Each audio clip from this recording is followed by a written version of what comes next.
त्यसैगरी हामी 42 नम्बरमा हेरौँ 42 नम्बरमा रहेको छ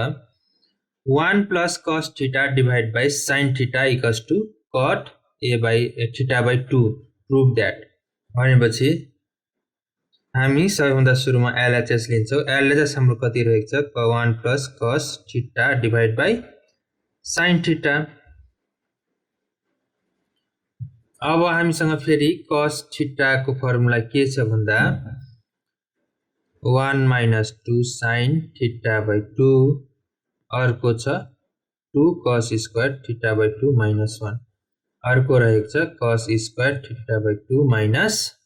sin square theta by 2 अब हामी के गर्छौं भन्दा यो 1 लाई हेर्छौं 1 चाहिँ कुन फर्मुला युज गर्दा कट्छ भनेपछि यो फर्मुला युज गर्दा कट्छ 1 plus 2 cos square theta by 2 minus 1 divided by sin theta को फर्मुला हो हाम्रो equals to 2 sin theta by 2 cos theta by 2 त्यही भएर हामी sin theta equals to के गर्छौं त sin theta by 2 cos theta by 2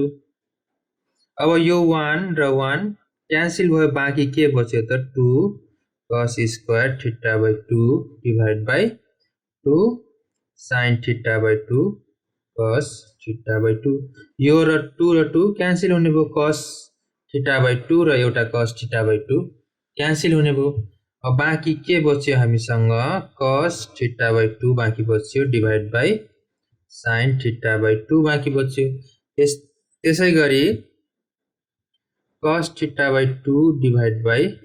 sin theta by 2 भनेको के हो हाम्रो cot theta by 2 त्यसैगरी हामी यहाँ के लेख्छौं त cot theta by 2 लेख्छौं hence LHS equals to RHS